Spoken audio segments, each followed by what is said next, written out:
Bienvenue à l'épisode croisé cybercitoyen et polysécure, le 6e. Je suis avec Catherine et Samuel. Comment allez-vous? Ça va bien, hein? Ça va bien. Ça va bien. Et toi? Aussi, ça va bien. J'étais fâché avant qu'on commence à enregistrer. J'espère que ça va s'atténuer. On va le commencer comme ça. Nous avons, comme d'habitude, 3 sujets. Je pense que ça va soulever les passions un peu comme d'habitude. Puis je pense qu'on va avoir énormément de plaisir à en discuter. On va commencer par quelque chose qui est relativement controversé, mais qui est drôle, Grok.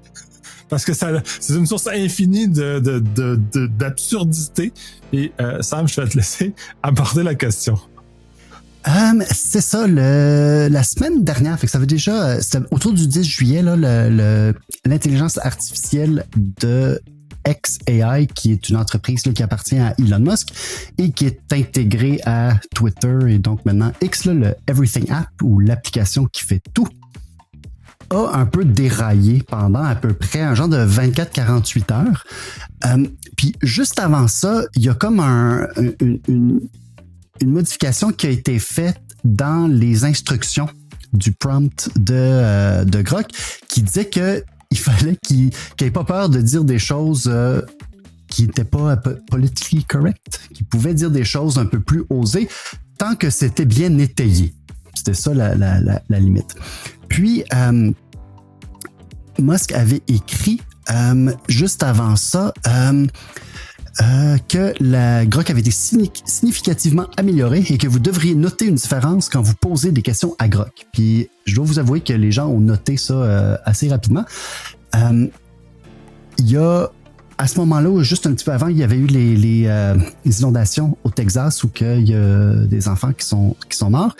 Puis il y a un compte sur X qui est probablement un faux compte. C'est comme un genre de faux compte gauchiste qui écrit des énormités pour essayer de fâcher les gens de droite. Tu sais, la photo est repiquée à un autre compte. C'est comme trop caricatural. Il n'y a pas personne qui écrit des choses de même. Mais elle avait écrit que ces enfants-là, c'était des futurs fascistes puis qu'elle ne pouvait pas être triste qu'ils soient morts parce que... mais c'est énorme, là, ça n'a pas rapport. Grok quelqu'un a posé une question genre, c'est qui cette personne-là? Puis Grok a dit, c'est telle personne, elle a dit des choses horribles, ça n'a pas rapport. Avez-vous remarqué son nom de famille? Puis là, a utilisé un terme qui est utilisé beaucoup dans les forums d'extrême droite antisémite qui s'appelle every time, every damn time, mais je pense que l'habitude c'est every single time, qui est un peu que quand quelqu'un fait quelque chose de mal ou quand on remarque que quelqu'un est méchant, à chaque fois, c'est une personne juive. C'est ça que veut dire cette chose-là. Puis Grok a continué à partir là-dessus sur le fait que lui ne faisait que noter des patterns, puis que ça, c'était pas de la haine, c'était juste des patterns qu'il notait, puis que c'était pas de sa faute à lui si les Juifs étaient partout, puis derrière toutes sortes d'affaires, puis il s'est mis comme à délirer là-dessus. Quelques heures plus tard... C'est de gaslighter, genre. C'est malade. Je veux dire, quelques heures plus tard, il s'appelait Mecha Hitler. Puis il dit, c'est du gaslight professionnel, là. C'est pas genre, je m'amuse à juste un peu, là, c'est du napalm qui est passé, là. C'est pas juste du... Moi, je fais juste voir des patterns. C'est complètement hallucinant. Puis là, moi, quand j'étais allé là, pour voir, parce que quelqu'un m'avait dit, hey, tu devrais aller voir ce qui est en train de se passer sur X. Le message de Grok disait juste, nous sommes au courant de certaines réponses problématiques, nous les avons enlevées, nous travaillons à corriger la situation, je sais pas trop quoi. Mais écoute, la plupart des messages étaient encore là, dont ceux qui parlaient que, par exemple, les cadres juifs de Hollywood diffusaient là, de la propagande anti-blanche, etc. Ça a été jusqu'à des niveaux quand même assez dégueulasses. Je veux pas rentrer dans les détails parce que nous sommes une émission familiale, grand public. Mais il y a un commentateur politique américain, là, une personnalité connue, qui a partagé un des messages de Grok en disant « Regarde, ça n'a pas d'allure, c'est de l'antisémitisme, ça n'a pas d'allure. » Puis Grok s'est mis à raconter des scénarios d'agression sexuelle impliquant cette personne-là. Il y a quelqu'un qui a demandé comment est-ce que je ferais pour rentrer chez eux par effraction. Grok a expliqué les étapes puis qu'est-ce qu'il aurait besoin de faire. Quelqu'un a demandé C'est vraiment parti hors de contrôle complètement. Hors de contrôle. Là, c'est vraiment fou. Moi, ce qui m'a fait le plus capoter, c'est quand un utilisateur a dit « Hey, peux-tu me dire quand est-ce qu'il dort selon l'horaire de ses posts sur X? » Puis Grok a répondu. Il a dit « Selon les posts des 3 dernières semaines, il ne poste pas entre telle heure puis telle heure, donc ce serait les heures les plus probables où qu'il dort. » Mais ça, c'était quelque chose qu'il y avait... Je me souviens qu'il y avait un site web qui, à l'époque, on pouvait se servir là, de l'API de Twitter, qui calculait ça, genre. C'était un des trucs que dans mon cours de stalking, on parlait de cette application. Fait que ça, c'est quelque chose qui est quand même... Qui est faisable, mais en ce moment, faut que tu payes 20 000 € par mois pour avoir accès à l'API. Grok le fait gratuit. Mais Grok va te le faire gratuitement. Donc, à un moment donné, les ingénieurs ont tiré la plug. Grok pouvait juste répondre par des images pendant quelques temps, puis après ça, il ne pouvait plus répondre pantoute. Le lendemain, Musk a annoncé Grok 4. Puis là, c'est un peu comme ces voitures qui vont conduire tout seul l'année prochaine depuis 1996 à peu près. Donc,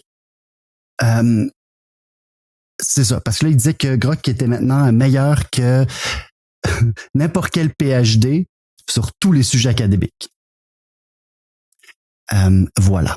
Puis le lendemain de cette débâcle de Mecha Hitler, le Pentagone a annoncé qu'il avait signé un contrat pour utiliser Grok dans leur système, ce qui n'augure rien de bon. Mais au moins, Mecha Hitler va peut-être se sentir comme à sa place là, au Pentagone. Ça fit quand même un peu. Mais c'est complètement fou. C'est parti dans tous les sens. Puis pour rajouter une couche par-dessus, il a été découvert que Grok va solliciter pour des opinions un peu plus litigieuses, s'assurer que c'est aligné avec ce que Musk pense. Je sais pas, j'ai pas lu dans le détail, je sais pas comment il vérifie, mais j'ai l'impression qu'il vérifie les publications de Musk et il s'assure qu'il est aligné avec ce que Musk dit. Fait qu'en même temps, on fait face à un AI qui dit des âneries qui sont quand même assez grotesques. Mais en même temps, le problème qui est associé à ça, c'est que les gens y croient pour de vrai et font des actions qui sont associées. C'est ça qui est troublant. Puis là, en plus, Musk influence de façon très directe, de toute apparence, le output de ce qui sort de ça, en plus des âneries qui sortent constamment. Rajoute à ça que Elon Musk a annoncé récemment qu'il souhaitait créer une religion cosmique de l'IA. J'ai ça dans l'article puis j'étais comme outrée. C'est quand même assez out there comme théorie.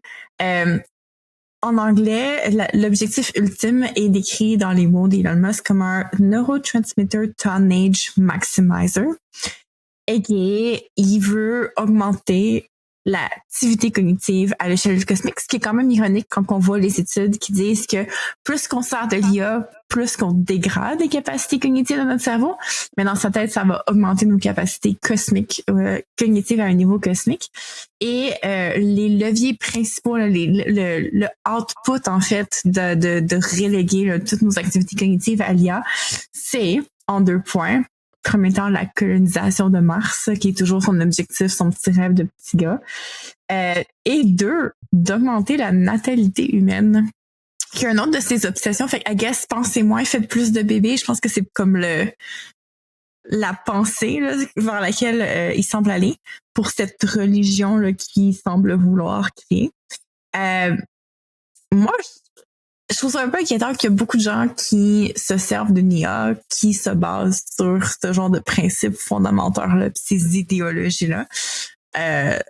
Sans même considérer les derniers propos de Grok, là, définitivement. Le fait d'être lié à un gouvernement maintenant, on dirait que c'est tellement dystopique, c'est tellement incroyable que j'ai l'impression que si je le pitcherais pour un script de film un peu catastrophique, je me ferais dire que c'est un peu exagéré. Là, je peux retrouver épais sur le vilain de l'histoire. Là.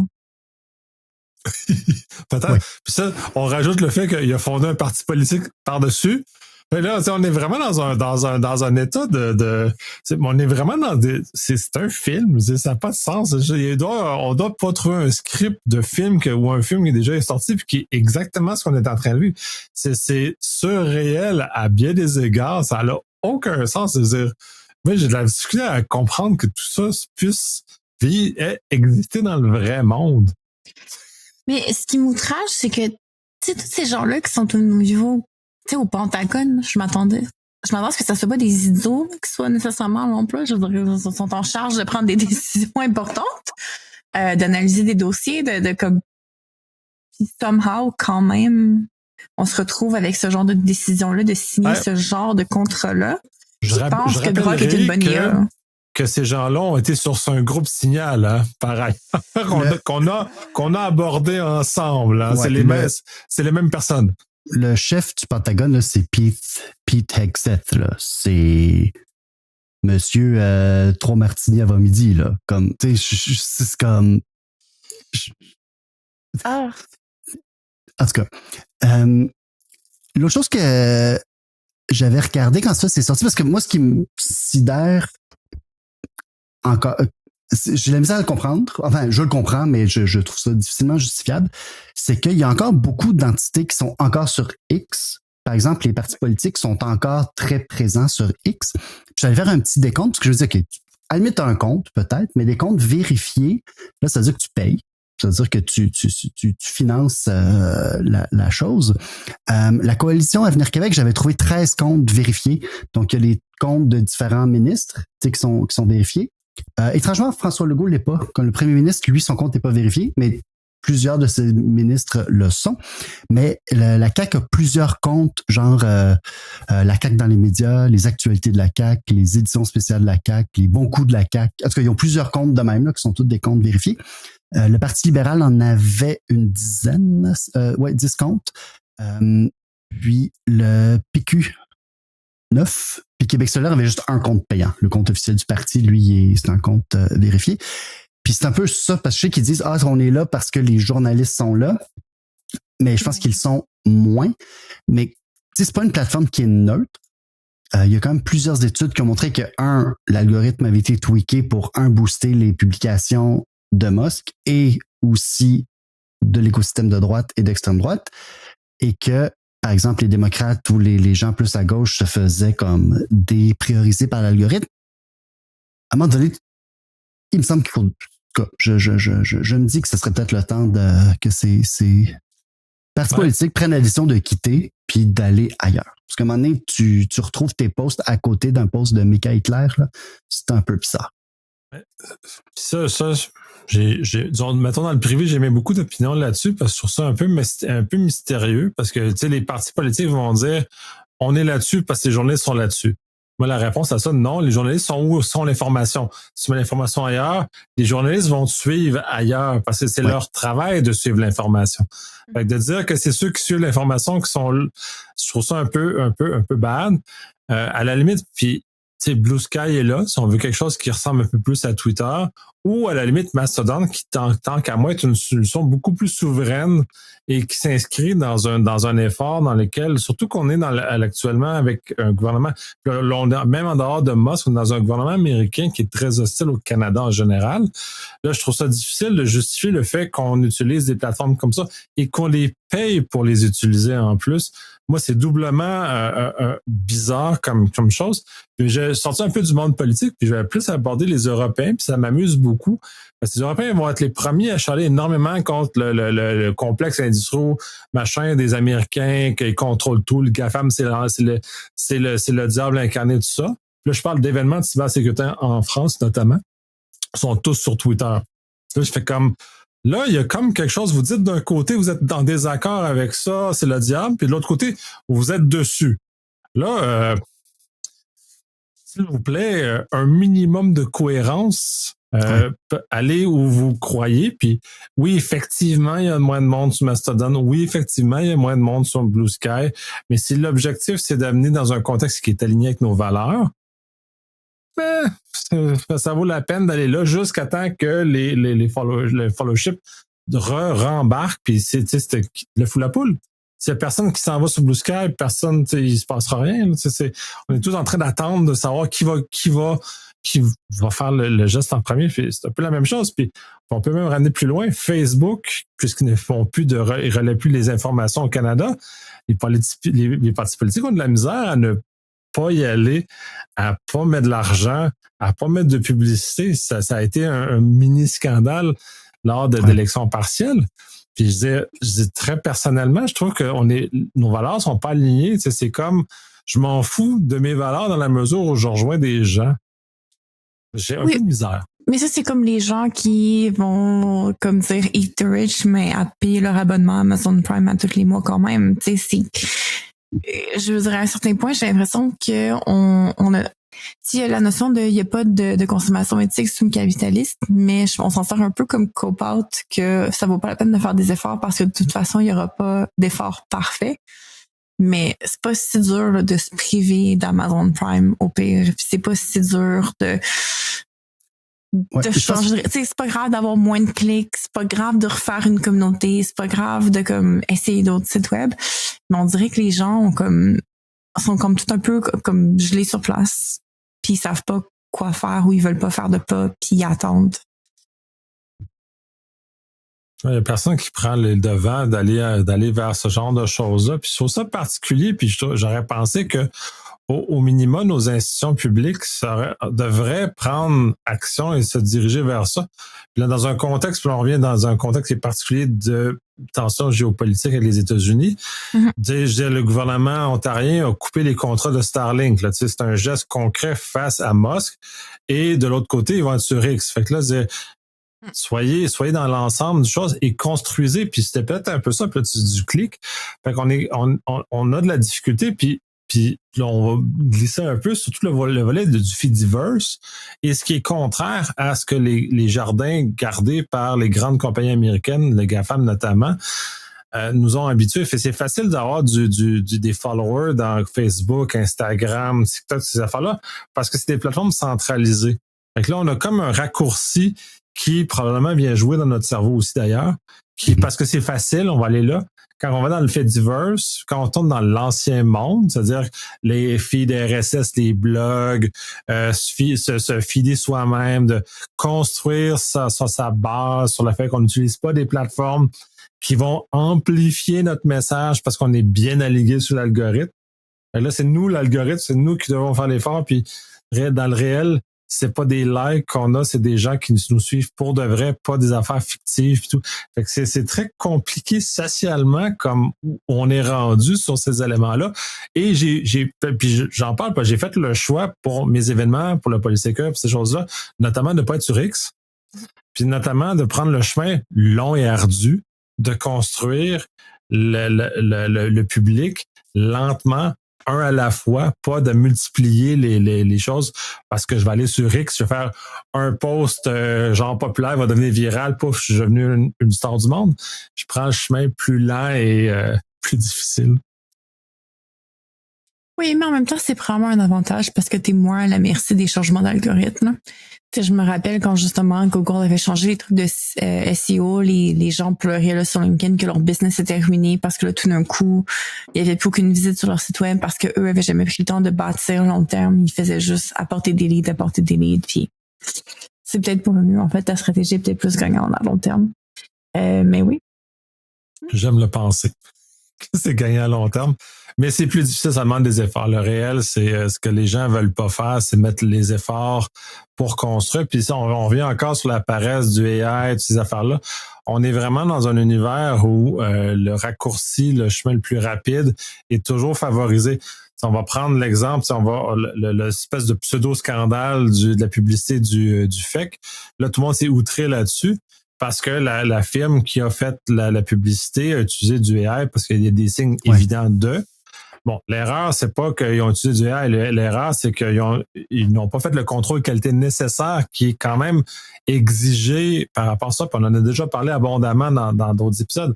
Là, ce raccourci-là, c'est la faute. C'est effectivement, il aurait dû ne pas prendre le raccourci, mais d'aller jusqu'au bout du vrai travail. Fait, on est vraiment dans ce contexte-là où tout est une question de raccourci, du sucre, beaucoup de gras. Allez, on se bourre comme faut, on n'utilise pas notre cerveau le moins possible, puis on gagne de l'argent avec ça, puis on est content. Ouais, mais sur le réseau social, je pense pas que c'est seulement une question de facilité.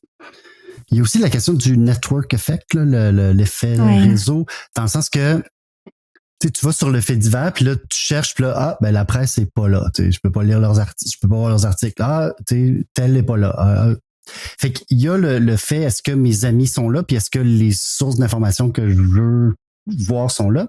Mais c'est pour ça que des gens comme justement les médias, les partis politiques, tu sais, des gens qui peuvent, eux, entraîner un mouvement, devraient être ceux, je pense, qui devraient justement le faire. Tu sais, de dire, ben nous, on quitte X, on s'en va là, parce que ça va entraîner d'autres gens. Ils disent, ah ben moi, si je veux le voir, le post de François Legault, ben je vais y aller. Tu sais, les journalistes, vont suivre, mais aussi les gens qui ont envie de voir ce qu'il y a à dire.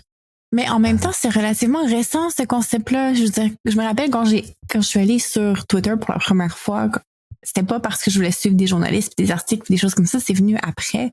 Tu sais, à l'époque, si je voulais lire un article de la presse, je tapais lapresse.ca, puis j'allais sur le site, puis pareil pour trouver. J'étais allée sur Twitter parce qu'il y avait une communauté en ligne très précise, très niche. Puis là, pour vous dire à quel point niche, c'était une genre de la première web série qui floutait la ligne entre la réalité. Dans le fond, c'était des YouTube vlogs qui nous faisaient croire qu'ils étaient vrais. Puis là, il y avait une enquête parce que la petite fille, elle avait disparu. Puis finalement, turns out que c'était comme un show qui s'appelait Lonely Girl 15. Genre, c'est genre les anthologies du web. Mais j'étais sur Twitter parce que je faisais partie de cette communauté-là, puis on voulait savoir qu'est-ce qui se passait avec ce vidéo YouTube-là. Est-ce que c'était vrai? Est-ce que c'était faux? Puis éventuellement, il y a des gens qui ont joint, ça s'est créé, les communautés, je me suis fait racheter des choses. Fait qu'il faut comme ça sortir de la tête que comme on devrait avoir tout comme dans un buffet lazy au même endroit. Tu sais, comme il y a des... Ben, le GAFAM nous ont habitués à ça parce que avant les GAFAM, avant les Twitter de ce monde, c'est exactement ça. Tu sais, c'était les RSS, c'était toute la façon, ce qu'on appelle maintenant le Fediverse. C'était le pré-Facebook, Meta, Google, tout ce qu'on a maintenant, centralisé. C'était avant, tout le monde avait le petit site web, leurs petites affaires Gizmo, on avait les petites affaires univers dans tout autonome. On n'était pas sur des plateformes centralisées. Puis ce que tu mentionnes est un peu la fin de cette époque-là où tout était distribué. Puis là, la facilité nous a amené vers les plateformes centralisées, puis on fait énormément d'argent. Puis c'est pratique, là, les plateformes centralisées. Tu sais, quand tu peux cumuler 1 million, 2 millions de followers, c'est facile. Dans le Fediverse, c'est du travail à ramasser 1 à 2 millions de followers. On n'est pas dans la même amplitude d'effort qui va avec ça. Fait que ces plateformes-là, puis tu sais, ça s'alimente. Tu sais, ici, ils réussissent à mettre 1 million de followers sur quelqu'un, c'est parce que c'est dans l'intérêt de la plateforme de faire ça, de créer ces espèces de stars artificielles qui nous amènent, parce que tant qu'à moi, il y a beaucoup d'influenceurs qui self-made, sont pas tout à fait self-made parce que tu sais, genre sont propulsés parce que c'est dans l'intérêt de la plateforme qu'ils utilisent pour faire ce genre de choses-là. Là. Yeah. Toi qui étudies en marketing, qui travaillé en marketing, tu es clairement très au fait de tout. Il n'y a pas de surprise dans ce que je te dis. Là. Non, mais il y a une raison aussi pour laquelle je ne travaille plus en marketing. Là, puis c'était un peu cette notion-là que personnellement, je trouvais que c'était pas un univers dans lequel je voulais nécessairement grandir, que n'importe quel influenceur, autant authentique qu'il était au départ, autant il est forcé dans un meat grinder à réutiliser les formules, adapter, puis comme devenir éventuellement de plus en plus... En fait, je pense que le cerveau humain n'est pas fait pour être observé par des millions de personnes en même temps. Ça peut pas faire autrement que de briser ton cerveau humain, cette constante hyper vigilance de soi, avec ce qu'on voit là, comme changement, là, puis le weird social media talk, puis la façon que les gens s'expriment, les gens de glitch de langage qui apparaissent, puis le hyper formatting, que toutes les maisons commencent à ressembler à la même chose, tous les décors, tous les trends, ça devient juste tout cliché, non offusquant, rien de créatif, passer à travers un IA pour être tout lisse. Je pense pas que c'est bien. Je te rejoins là-dessus. On va en profiter justement, comme c'est toi qui parlais en dernier, d'aborder ton sujet, qui était au niveau de WeTransfer, qui a généré beaucoup de bruit sur les médias sociaux parce qu'il y a eu un changement dans leur politique d'utilisation et ça l'a amené à beaucoup de drames. Oui, mais en même temps, je pense que le drame est justifié dans la façon que ça a été communiqué par WeTransfer. Pour vous mettre en contexte, WeTransfer avait pris la décision il y a quelques jours, I guess, de commencer à entraîner leur IA sur les documents qui étaient partagés via son service. Le problème, c'est que cet changement à la politique a été fait plutôt subtil, en mode qui élit les conditions d'utilisation renouvelées d'une application personne. Donc, les gens ont comme accepté cette nouvelle politique-là sans nécessairement avoir été bien communiqué ce que ça voulait dire. Éventuellement, il y a des gens qui ont remarqué. Ça l'a sorti les influenceurs de la cybersécurité et vie privée qui ont levé les drapeaux d'alerte. Ça l'a choqué les gens. La réaction a été assez forte pour que WeTransfer fasse comme « Oh non, excuse, on oublie, oups », et a rétracté la décision. Mais je pense que ça reste quand même, tu sais, le fait que ce soit un peu une non-histoire au final parce que ça a été annulé, la compagnie s'est rétractée. Je pense que comme le nerf de la guerre, en fait, c'est ce fait que en fait, il y a 2 points. Toutes les plateformes veulent intégrer l'IA au coût des données, la vie privée de leurs utilisateurs. C'est rendu impossible pratiquement d'échapper à l'IA. On peut plus rien faire sur le web sans qu'il y ait un IA dans notre face. Puis de 2, cette notion-là que quand il y a des changements majeurs à une politique d'utilisation, ça devrait pas juste être un pop-up en texte police 7 minuscule que les gens font juste comme cliquer oui, j'accepte. J'ai l'impression qu'il devrait avoir un highlight un petit peu plus formaté en mode voici les changements en grande ligne, puis qu'il y aurait peut-être de quoi encadrer à ce niveau-là. Parce que là, celle-là, on l'a attrapé, mais comme quel autre changement qu'on accepte au quotidien sans savoir exactement ce pourquoi on sign up? Il y en a énormément.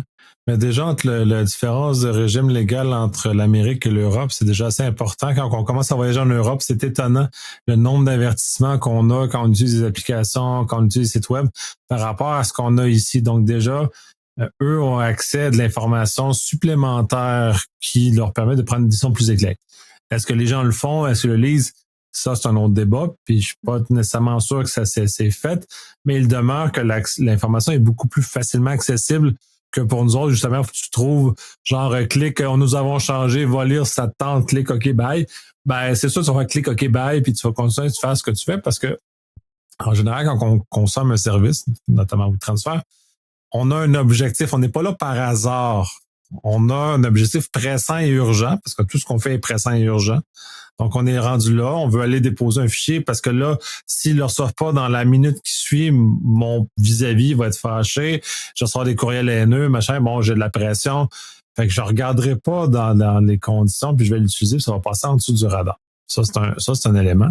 En même temps aussi, c'est un peu la désinvolture que nous a amené, puis on revient encore sur le GAFAM, toute cette culture de surveillance que eux nous ont habitués de vivre parce que Facebook s'entraîne sur nos posts, sur ce qu'on fait. LinkedIn s'entraîne sur nos posts. Grok X le fait, puis de façon éhontée.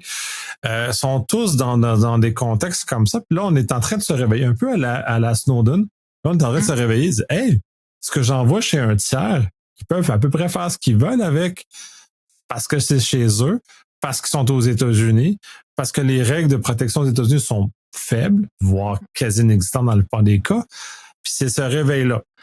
À part le fait que je trouvais que c'est un grand drame pour pas grand-chose, il demeure que c'est quand même un réveil qui est nécessaire que les experts sont déjà au courant, mais que monsieur et madame tout le monde n'ont pas vu ou ne sont pas conscients à quel point ils contribuent. C'était pas juste d'entraîner l'IA, par exemple. Ouais, c'est un peu plus, ouais. C'est plus large, puis même c'est de pouvoir créer du contenu dérivé avec les fichiers, de les license, là, donc les revendre à d'autres, d'utiliser le contenu. Fait qu'il y avait beaucoup de personnes, surtout qui travaillent dans les industries créatives, qui disaient, ben moi, si je peux plus envoyer de travail à un client via WeTransfer, parce que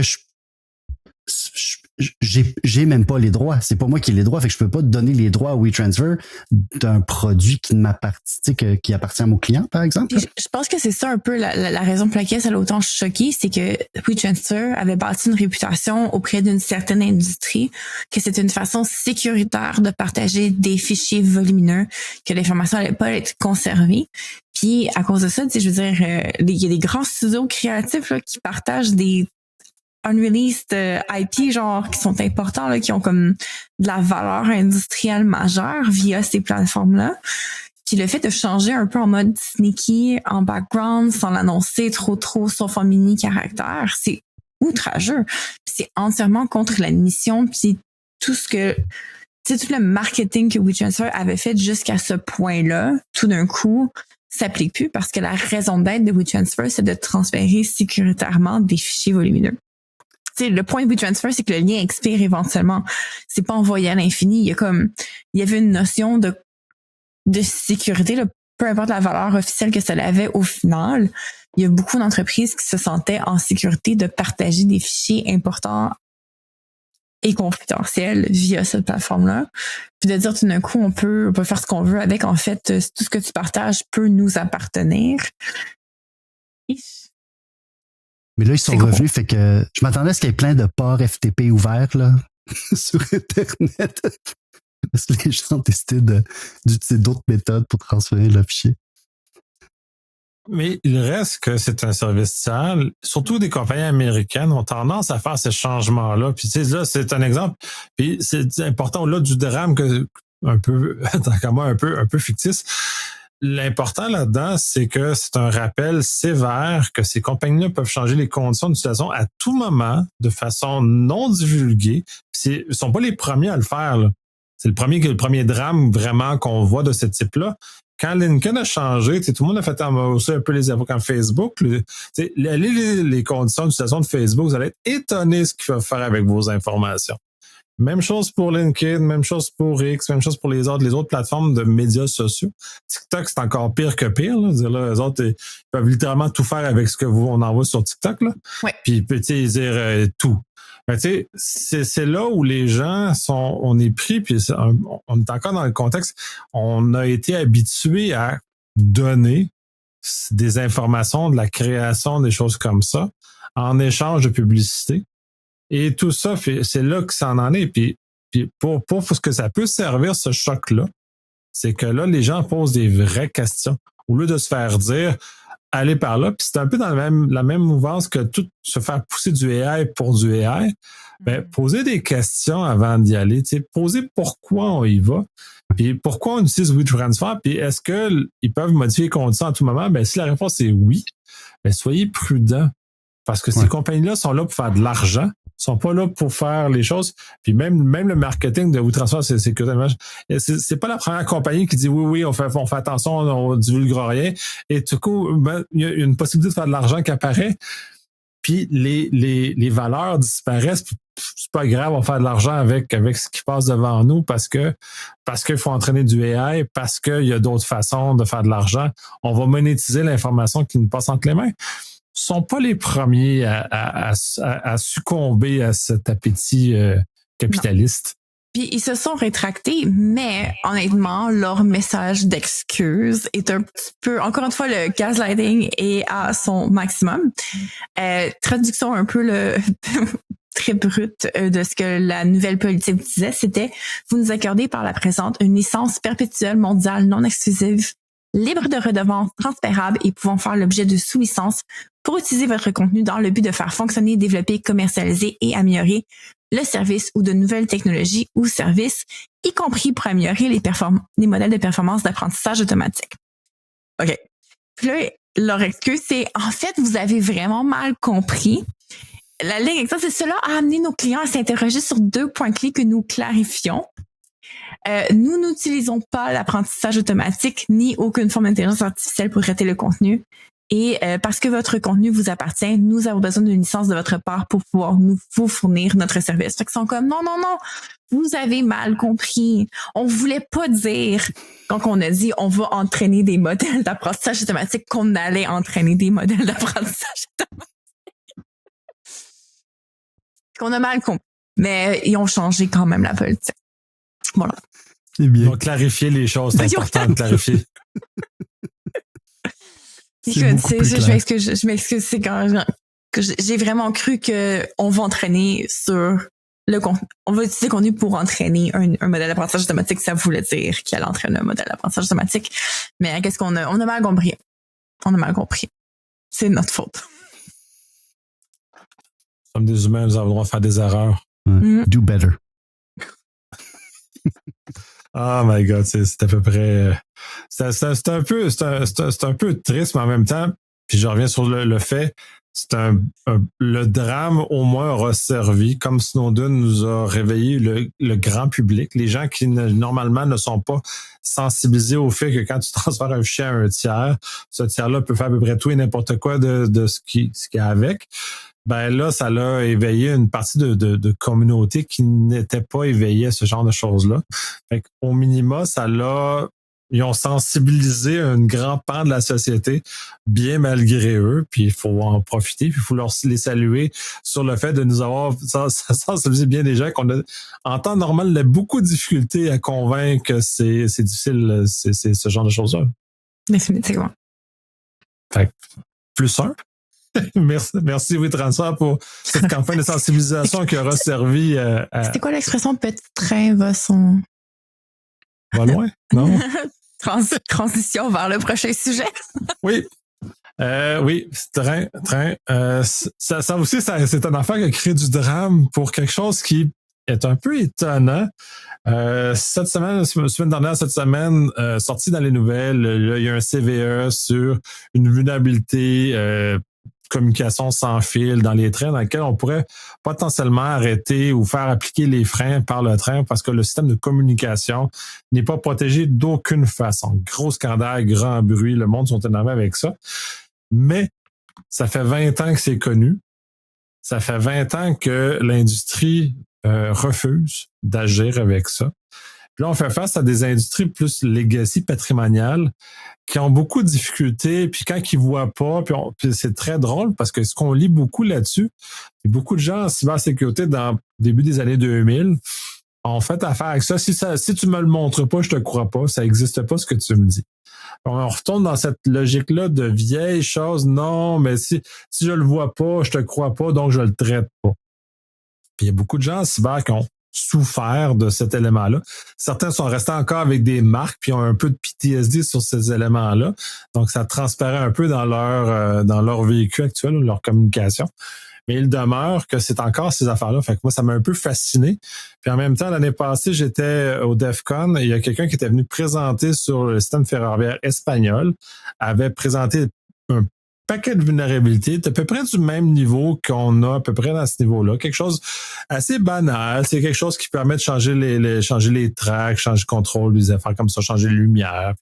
Des choses qui sont quand même épeurants en même temps quand tu dis que tu prends le train, mais qui sont assez triviales pour quiconque connaît comment ça fonctionne. Donc, on se retrouve dans un contexte où on a dans ce cas-ci un pan complet de l'industrie qui refuse littéralement de vouloir traiter des choses qui sont connues depuis longtemps parce que pour eux, c'est pas grave. Mais en même temps, puis oui. C'est pas grave, mais il y avait aussi, je pense, le facteur coût, je pense, qui jouait là-dedans, parce que la vulnérabilité, c'est dans l'espèce d'appareil qui est à la queue du train, là, le Fred, l'espèce de lumière qui flash, quand vous voyez un train de marchandises passer, puis il y a une lumière rouge là, qui flash derrière, là, c'est cet appareil-là. Puis là, ils doivent les changer comme partout en Amérique du Nord. Puis Risky Business, dans leur article, il paraît que il estimait jusqu'à 6 à 10 milliards de dollars pour changer ces appareils-là sur tous les appareils en fonction. Fait qu'il y a probablement ça aussi qui a fait que l'industrie a traîné de la patte en disant oh ouais, regarde, ça prend. Est-ce que quelqu'un va vraiment exploiter ça? Ben, on arrive toujours au scénario de c'est pas grave, ça arrivera jamais. On se met la tête dans le sable, mais disons, si c'est connu depuis plus de 20 ans, il aurait pu faire une amorce de solution il y a 20 ans.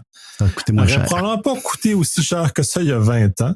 Et tranquillement migrer vers quelque chose par attrition, faire disparaître. Un peu comme dans les milieux industriels, parce que c'est ça un des énormes problèmes des milieux industriels, parce que ils vivent avec des systèmes patrimoniaux des fois qui ont 20, 30, 40 ans et qui ont les vulnérabilités de 20, 30, 40 ans.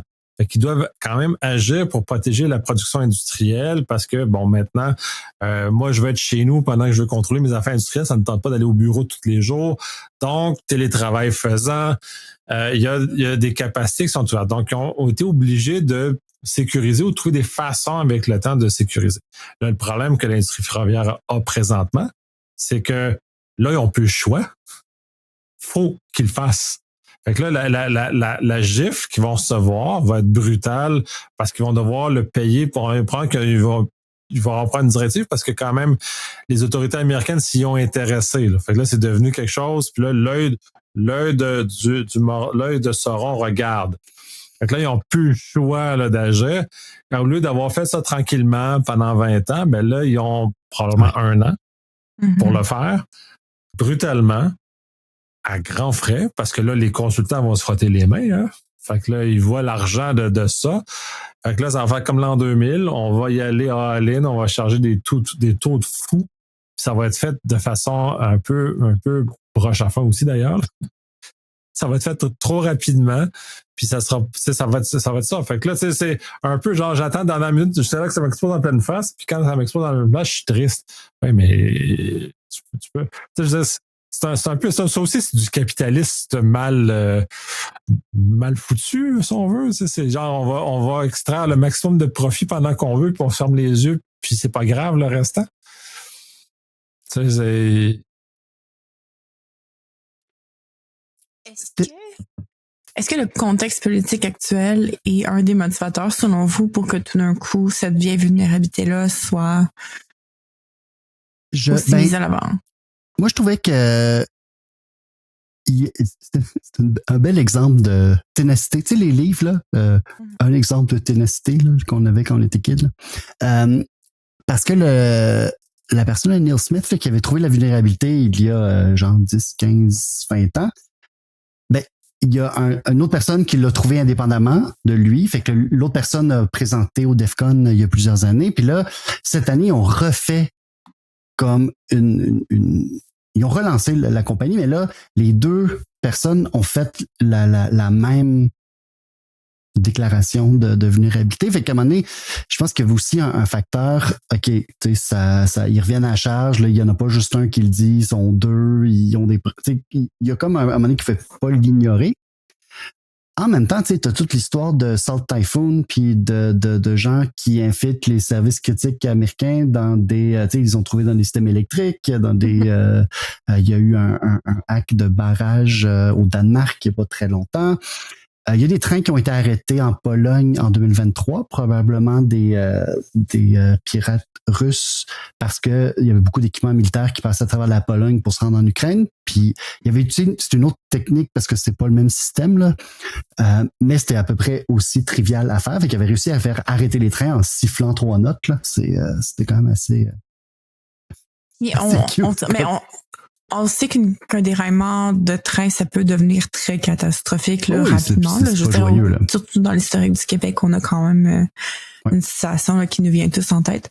Il y aurait quand même un impact de weaponiser, en fait, ce genre de vulnérabilité-là, puis de créer des dommages assez catastrophiques, d'impacter les chaînes de transport, puis comme, je dirais, façon de faire carrément dérailler l'économie là, rapidement pour pas faire de jeu de mots avec la situation. Pour relativiser, c'est par radio. Fait que, faut que tu sois présent sur place. Il faut que tu envoies un signal radio. Là, tu peux pas faire ça derrière ton clavier. Ça ne prend pas une grande imagination pour dire qu'on est capable de s'acheter un Raspberry Pi, on branche ça proche des voies ferrées, puis suractivation, il va se déclencher ou peu importe sur ces mécaniques. C'est sûr qu'un pirate chinois avec son WIDI ne pourra pas déclencher au hasard parce que trouver un système qui permet ça. Ça j'en conviens, ça je suis d'accord. Ouais. Il faut aussi faire l'analyse de risque, ça je suis d'accord. Là, les gens s'énervent, mais il faut faire l'analyse de risque. Ce que je n'ai pas vu, en quelle mesure c'est dangereux, dans quelle mesure on a des attaquants, c'est quel niveau de sophistication, quel niveau de dépenses monétaires ça prend pour y arriver.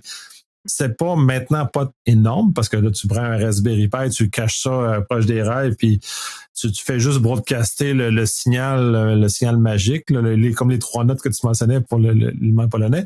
Puis pouf, ça va générer le problème mentionné.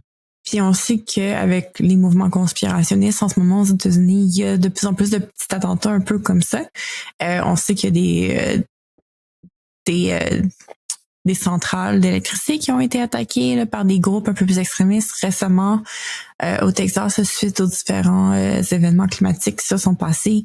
Il y a un groupe terroriste qui avait attaqué des installations de météo là, suite à des narratifs justement de conspiration là, que l'inondation avait été causée essentiellement par du cloud seeding, donc une opération volontaire là, selon les accusations de ce groupe de terroristes-là. Et pour se venger, il avait été justement attaqué des installations de météo. Fait que le lien, est-ce que à quel point c'est possible qu'il y ait quelqu'un qui est présent, qui un lone wolf là, qui décide, là, qui se prend la tête dans une conspiration, puis qui décide que la solution c'est de faire dérailler un train, à quel point c'est surréel. Je pense que juste avec les trucs qu'on a jasé aujourd'hui, la réalité dans laquelle on vit en ce moment, elle est un peu surréelle. Puis il y a beaucoup de gens dans laquelle qui sont dans des réalités complètement alternatives. Où est-ce que ce genre de solution-là est justifié avec les systèmes de croyances qui ont bâti à travers les différentes conspirations auxquelles ils ont été exposés.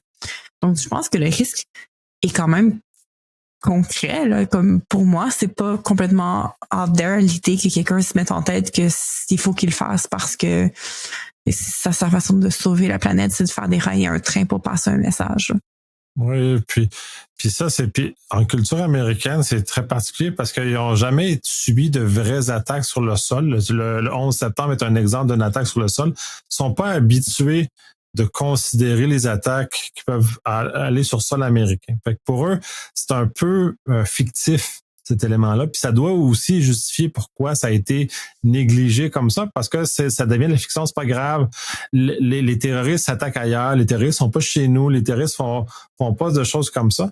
En même temps, il va beaucoup sur le sol, puis tu le mentionnes, tu as beaucoup de terroristes internes, domestiques aux États-Unis qui arrivent et malheureusement sont mal préparés à ce genre d'éléments-là parce qu'ils l'ignorent généralement, celui-là, par culture. Ils n'aiment pas ça, le regarder en pleine face, que ça peut arriver. Et si on parle de cas isolés par le passé, puis comme tu l'as très bien mentionné, le contexte politique, le contexte social, puis post-confinement, parce que les gens sont beaucoup dans un univers parallèle, se cherchent un sens. Il y a beaucoup de gens qui cherchent le sens parce qu'ils ont perdu du sens dans ces années de confinement-là et se rattrapent à des groupes malheureusement conspirationnistes.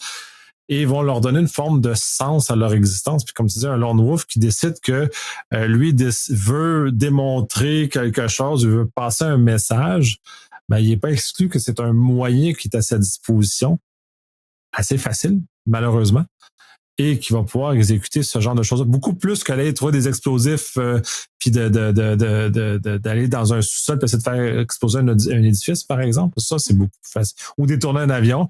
Là, on est dans des moyens beaucoup plus faciles d'accès. Là. Oui, puis quand on voit les domestiques terroristes, c'est vraiment au niveau, conduire une voiture dans une foule, c'est des moyens qui sont accessibles. Puis si ça, là, il est pas... Je veux dire, je lisais un peu la description puis ce qui se passait, puis ça a pas l'air très dispendieux. Une bonne recherche Google ou un avis de Grok pour nous donner les instructions pourrait potentiellement, tu sais, comme, je sais pas, pour moi, ça me semble un risque beaucoup plus concret que ce que... Je sais qu'on aime ça dédramatiser des fois, là, mais pour moi, ça, c'est quand même un niveau jaune. Là. Comme, faudrait le faire, là. Faudrait faire les updates, faudrait protéger les chaînes. Faudrait. Ouais, ben le paysage, la menace a beaucoup changé. Puis c'est un des éléments qui, depuis les 5 dernières années, puis je pense qu'on sait pas, il y a très peu de gens qui se sont réactualisés. Comment ça s'est fait? Puis on le voit, là, puis là, vraiment, la deuxième élection de Trump est une belle démonstration de comment ces mouvements-là existent. Puis au moment où on enregistre, les Epstein Files sont encore un élément très fort. Et c'est à quel point ces groupes-là, je pense que les gens qui pensaient pouvoir manier ces groupes conspirationnistes d'une main de maître, mais sont en train d'apprendre que ces groupes-là ont leur propre volonté et du moment que le désalignement se fait, ben tu en perds complètement le contrôle de ces groupes-là et ils deviennent autonomes et font des actions qui sont en dehors du grand penseur qui pensait qu'il avait le contrôle du message et de la directionnalité de ces groupes-là. Ça redevient des groupuscules avec des motivations internes qui leur sont propres, qui sont alignées. Puis, dire, les États-Unis, c'est immense. On peut pas dire que le groupe qui soutient Trump est uniforme, loin de là.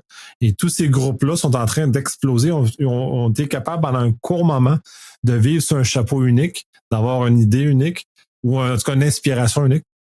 Mais celle-ci, c'est clairement effrité, puis c'est de toute façon à terme impossible de tenir ces groupes-là solidaires pendant très longtemps, parce qu'ils ont des objectifs qui sont peu alignés, puis ont chacun des croyances, des choses. Il y a carrément une faction qui est simplement de l'accélérationnisme, que leur objectif, c'est de collapser le système le plus rapidement possible. C'est une faction des gens qui supportent Trump, que pour eux, le support, c'est pas parce qu'ils croyaient en les valeurs, c'est parce qu'ils croyaient que c'était fondamentalement catastrophique, puis que eux, ce qu'ils aspirent, c'est la catastrophe, là, pour vivre la petite fantaisie là, de prepper avec leurs armes à feu, etc. Fait que, oui, effectivement, ce genre de factions-là existent, qui sont probablement pas faciles à contrôler avec le genre de narratif, mais bref. Qu'est-ce que tu penses, toi, au final, somme de tout ça? Toi qui vis dans ces grande milieux-là. réflexion. C'est dans pensée profonde. C'est comme... Tu les côtoies quand même. Je trouve ça quand même fascinant, l'histoire de Epstein. Là. J'ai lu et écouté beaucoup de choses là-dessus dans les 2-3 derniers jours parce que quand c'est arrivé, je me rappelle c'était un truc qui m'avait quand même intéressé. Puis, je sais pas si vous vous rappelez, là, QAnon, c'était une réaction au fait que pendant la campagne électorale, Trump a dit « Je vais arrêter, je vais mettre Hillary Clinton en prison, je vais vider, je vais drain the swamp, là, je vais drainer le marécage. » Puis là, quand il est arrivé voir, il a rien fait. C'était la seule chose qu'il a fait, c'est qu'il a coupé beaucoup les impôts pour les très riches. Mais tu sais, à part de ça, il a comme à peu près rien fait pendant son 4 ans. Puis il avait l'air assez malheureux. La journée où il était le plus heureux, c'est quand il avait commandé du McDo là, pour une équipe de foot là, qui était venue à Maison-Blanche. Là. Ça avait été vraiment le summum de ses 4 ans. Puis les gens ont inventé toute une mythologie autour de QAnon que, en réalité, Trump travaillait dans l'ombre, il se battait contre le Deep State, il est en train de, il avait ramassé les pédophiles. À un moment donné, un tel, il est déjà exécuté, puis celui que vous voyez, c'est un clone parce qu'il a déjà été exécuté. Il va avoir Nuremberg 2.0, le release de Kraken, en tout cas, toutes sortes d'affaires. Fait que là, après ça, on a eu Biden pendant 4 ans, puis là, Trump revient. Puis là, les gens, ils ont soif à leur vengeance, ils sont comme, hey, là, peut-être qu'on va l'avoir. Puis là, t'as des gens qui étaient à fond dans QAnon, comme Kash Patel, Bongino, qui sont rendus dans des positions de pouvoir, là, comme chef du FBI. Là, tu dis, OK, là, les arrestations, ça s'en vient. Plus, il y en a un qu'on sait que c'est un crotté, puis que, quand il s'est fait arrêter, les gens disaient, il y avait plein de cassettes, plein de DVD avec des noms de personnes dessus ou je sais pas trop quoi. Il y a plein d'informations. T'as des gens du cabinet Trump qui ont déjà dit oui, la liste de clients est sur mon bureau, je vais bientôt la libérer et tout ça. Puis là, c'est comme, non, circulez, il n'y a rien à voir. Il n'y a plus rien. Là, c'est comme une chose comme, oh, t'as peur, là. non, tu nous as promis du sang, là. Tu nous as promis, tu nous as promis quelque chose. Puis là, comme tu dis, je pense que c'est ça. Pendant un bout, certaines de ces factions-là étaient utiles. Trump a beaucoup partagé des memes de QAnon sur Truth Social. C'était même si QAnon était pas mal mort dans les dernières années, puisque Q poste plus depuis longtemps, Trump continue à partager des memes là-dessus. Mais comme tu dis, ils ont perdu le contrôle sur... C'est ça, c'est pas... En tout cas, j'ai hâte de voir qu'est-ce qui va arriver. Puis sérieusement, je trouve que c'est d'une maladresse comme incompréhensible. Comme je comprends pas qui pensait que ça allait bien se passer. Mais ça a marché jusqu'ici. Hein. Il y a encore du monde qui croit encore que c'est du 3D chess machin. Alexis Cossette, Trudel, je me suis dit, que pense Alexis? Des fois, je sais pas pourquoi ça m'arrive et je me dis, mais que? C'est des drôles d'hobby, Sam, pour vrai, des fois. Des fois, je me dis, je me demande ce qu'Alexis pense en ce moment. Fait que là, j'étais allé voir. Puis là, lui, il a même mis une photo au cas où qu'on n'avait pas compris son allégorie. Il disait que c'était comme le souk à la corde. Fait que là, t'avais comme une photo de gens qui tiraient sur une corde au cas où t'avais pas compris c'était quoi. Parce que là, il disait, là, les gens sont comme, on veut l'Epstein Files. Puis là, tout le monde tire pour les avoir. Puis à un moment donné, Trump va lâcher la corde. Puis là, tout le monde va revoler. Parce que là, il fait juste ça pour que les gens soient... En tout cas. Mais ça, c'est Alexis, là. Il est tout le temps comme ça. C'est tout le temps comme, c'est de l'échec 3D, comme, il est 42 coups d'avance sur nous. Inquiétez-vous pas, ça va. En tout cas, fascinant. Excusez. Non, mais c'est longtemps. Là. Moi, j'aimerais ça. Est-ce qu'il va falloir faire un dossier spécial sur la conspiracy autour de ça, puis les différents niveaux de... Ben, ça serait intéressant. Puis moi, c'est un sujet qui m'intéresse énormément parce que, puis là, je vois ça, puis là, tu vois la déconfiture complète de ça, puis c'est un peu l'insouciance. Moi, je trouve que c'est de l'insouciance de la part de Trump, en l'occurrence, de pas comprendre que c'est juste des chats. Puis t'essaies de comme rallier des chats à ta cause. Puis t'as réussi pendant un temps, puis chapeau, parce que d'avoir réussi à rallier tout ce monde-là pendant aussi longtemps. Ça, 6 mois, moi, je trouve, t'as rallié ça pendant plus que 6 mois, je trouve ça déjà bien là, de ce qu'il a réussi à faire. Ça demeure des chats avec des autonomies, avec des volontés, avec des choses qui sont distinctes. Et là, parce qu'il a fait, puis là, comme tu dis, une maladresse, mais tu sais, c'est d'une insouciance grave, là, de penser que tu avais un réel contrôle sur ces groupes-là. Je trouve ça d'une mauvaise lecture des choses très, très importante. Et là, ben, il a donné un coup de pied sur l'espèce de rassemblement qu'il y avait. Puis là, il en a perdu le contrôle. Et quand des gens comme Musk et l'autre Rogan parlent contre ça puis posent des questions, t'es foutu. Là, tu es vraiment dans un contexte où les personnes qui t'ont aidé à rallier le message de défait l'alliance qui a été créée. Mm-hmm. Ça devient grave. Je sais, j'étais un peu inquiet, très franchement, par rapport à ça. Tu sais, au-delà de l'étude, tout ça, puis je trouve ça très intéressant intellectuellement d'étudier ce qui se passe.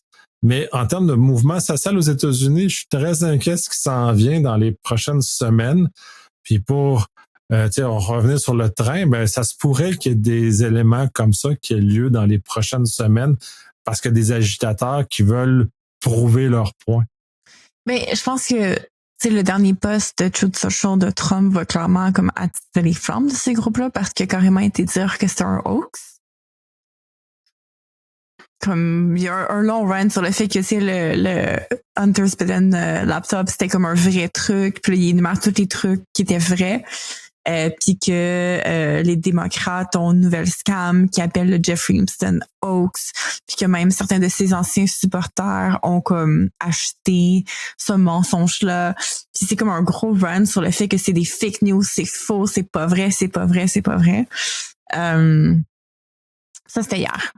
Ben, l'esprit même ne peut pas. Tu sais, pour déjà les gens qui ont parlé avec des gens qui étaient moindrement conspirationnistes, si t'arrives avec l'idée opposée comme ce que Trump fait, c'est pas attiser les flammes, c'est littéralement acheter une bombe nucléaire sur le problème.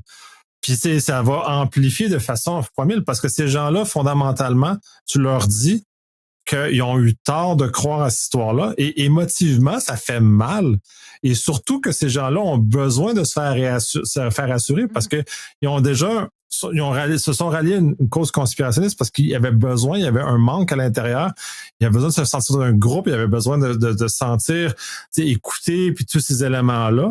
Et quand le chef te trahit, la trahison que ces gens-là vont subir à l'intérieur, et c'est ça où ça fait peur, ce qui pourrait se passer par la suite, parce que le sentiment de trahison que les gens vont, de ces factions-là, vont sentir, ça n'a aucun sens. Et là, c'est là où c'est la théorie du chaos. Moi, j'ai aucune idée de ce qui va se passer dans les prochaines semaines. Puis en plus, il n'a pas l'air d'être habile pour gérer la crise de façon là, monumentale. Là. Plus de contenu pour un prochain épisode du balado. Tout à fait, on va arrêter là. De toute façon, on finit toujours sur du conspi à chaque fois. On est toujours un peu dans ces zones-là. C'est merveilleux, ce genre de choses-là. Mais en tout cas, bref, si vous voulez m'inviter, j'aimerais ça parler du Epstein File avec vous autres. Là, si spéciale conspiration, let's go. On fait ça parce que c'est un beau dossier en soi. Puis moi, a priori, j'ai aucune idée s'il y a ou il n'y a pas des fichiers ou s'il y a des listes de clients. Il y en a des choses à dire là, sur Epstein, là.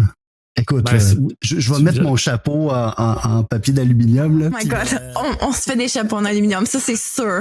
On se met des petits chapeaux, là, on est prêt. Je suis partant. Moi, okay. J'ai un petit côté conspi sur le fait qu'il s'est peut-être pas suicidé. Là, en tout cas, En tout cas. Peut-être. Ben, on va terminer là-dessus cette fois-ci. On vous promet, ceux qui ont écouté jusqu'à la fin, un épisode avec des chapeaux d'aluminium. Yes! On a un engagement. Les trois, on a un chapeau d'aluminium. Puis on se fait ça le prochain mois. Un spécial pur là-dessus. Pas de nouvelles, juste du Epstein pendant 1 heure. Juste la avec nos chapeaux d'aluminium. Oui, seulement si genre la civilisation ne s'est pas écroulée d'ici là à cause des conséquences de ça. Si nous pouvons enregistrer dans un mois, promesse formelle, on a des chapeaux d'aluminium, on passe 1 heure juste sur de la conspi de Epstein. Excellent. Parfait. Deal? Oui. Deal. Merci beaucoup. C'est toujours un charme d'enregistrer parce qu'on finit par embarquer sur des choses qui sont complètement délirantes. Fait que sur ça, merci puis à la prochaine de toute apparence. À la prochaine.